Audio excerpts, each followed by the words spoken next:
Hello class, welcome back बच्चों। तो मेरे बच्चों स्टार्ट कर रहे हैं नया लेक्चर। बेटा अब हम डिबेंचर को इशू कर रहे हैं for consideration other than cash. ठीक है जी। एक तो कल कैश के लिए इशू करके देख लिया। ठीक है, शुरू के 8 क्वेश्चन कर लिए, सब में कैश था। अब बेटा कैश नहीं होगा, एसेट्स होंगे। ठीक है बाबू। अब एक के बाद एक क्वेश्चन है, 17 तक क्वेश्चन करने हैं हमें।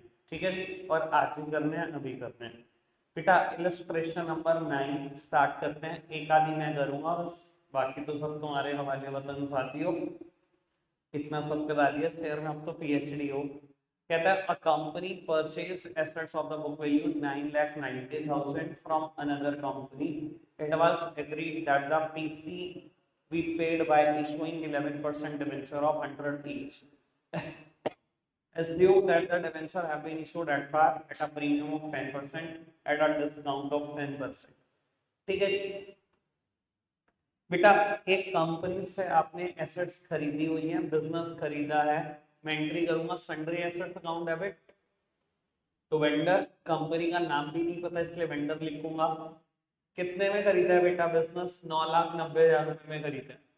कहता है अगर डिवेंचर आप पार पे इशू करो 100 रुपए के डिवेंचर, अगर 10% प्रीमियम पे करो और 10% डिस्काउंट पे करो तो जर्नल एंट्री कुछ नहीं है। बेटा अगर पार पे करूंगा तो एंट्री क्या करूंगा? वेंडर डेबिट टू 11% डिवेंचर, 9,90,000 रुपए। बाबू लेकिन मैं आपको हमेशा सजेस्ट करता था शेयर के टाइम में भी नंबर ऑफ शेयर्स जरूर निकालना, तो नंबर ऑफ डिवेंचर भी जरूर निकालना। मेरे को 9,90,000 पे करने हैं, मेरा डिवेंचर 100 रुपए वाला है, तो टोटल डिवेंचर कितने इशू होंगे? 9900। अब मैंने बेटा प्रीमियम पर इशू किए हैं डिवेंचर। अच्छा एक बात बताओ, प्रीमियम का फायदा, डिवेंचर कम इशू होंगे ज्यादा? कम इशू होंगे डिवेंचर ज्यादा? कम होंगे, तभी तो फायदा है आपके लिए, तभी तो प्रीमियम क्रेडिट होगा।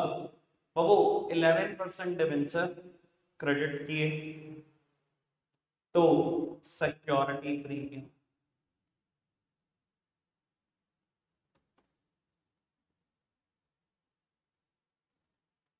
कितना पे करना है? 9,90,000। मेरा डिवेंचर कितने का है? वैसे 100 का था, 10% सिक्योरिटी प्रीमियम तो 110 का। बेटा 110 का हो गया, यानी कि टोटल कितने डिवेंचर इशू होंगे? 9,000। डिवेंचर के सामने हमेशा फेस वैल्यू आती है, जैसे शेयर कैपिटल के सामने आती है। 9,000 डिवेंचर इशू कर रहा हूँ, 100 फेस वैल्यू है। 9,000 डिवेंचर में 10 रुपए प्रीमियम के है, 9 लाख ये है, 90,000 ये हैं, वेंडर को पे करना है 9,90,000, ऐसे पे होगा। ठीक है, part number third next page पे ही कर देते हैं। बेटा वेंडर को पे कर रहे हैं, वेंडर डेबिट।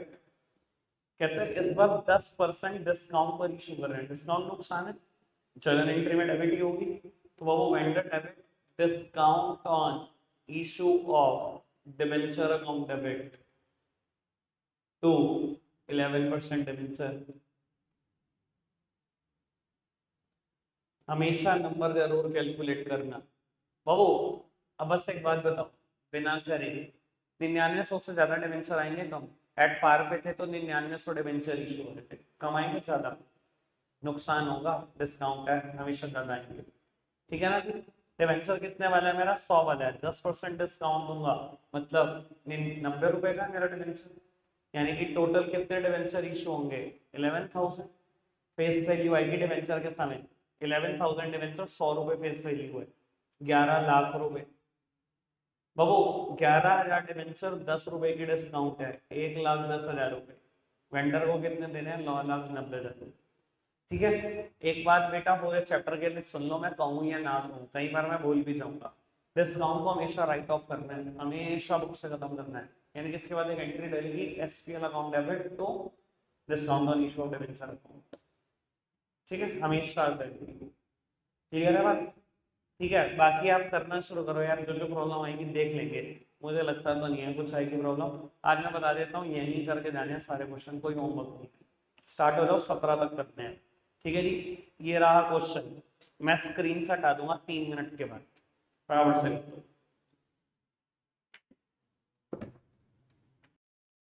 सब सामने देखो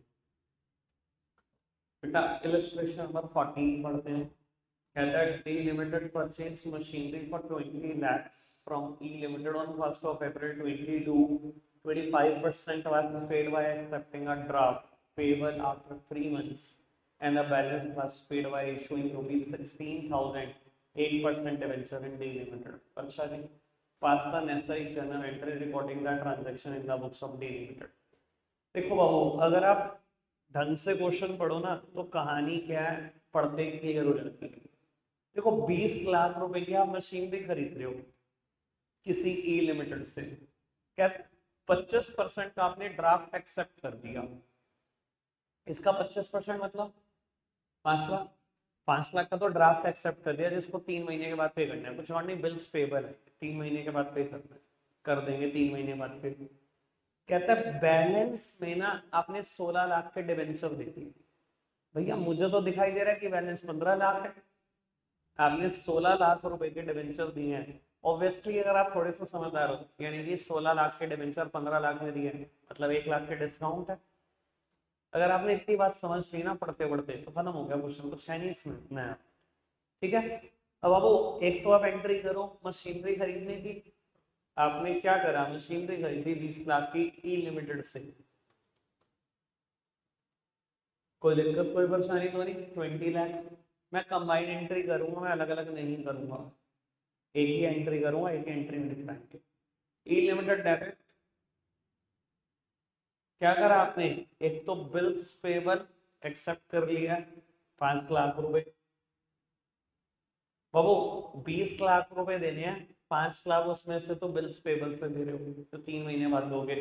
बचा हुआ 16 लाख के डिबेंचर, जो भी डिबेंचर की परसेंटेज होगी वो जरूर लिख लेना। ठीक है जी, 16 लाख के डिबेंचर, ऑब्वियसली जब देने 15 लाख है, 16 लाख के डिबेंचर दे रहा हूँ, 1 लाख डिस्काउंट पे दे रहा हूँ तो 1 लाख के डिस्काउंट, डिस्काउंट और इशू ऑफ डिबेंचर अकाउंट है।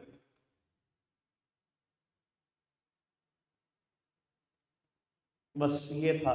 और डिस्काउंट को राइट ऑफ करना मत भूलना, एसपीएल टू डिस्काउंट और इशू ऑफ डिबेंचर है। क्लियर है बात? चलो ये हो जाएगा, इन्होंने अलग अलग एंट्री करी है, मैंने इकट्ठी करी है। करो नेक्स्ट, करो फटाफट से।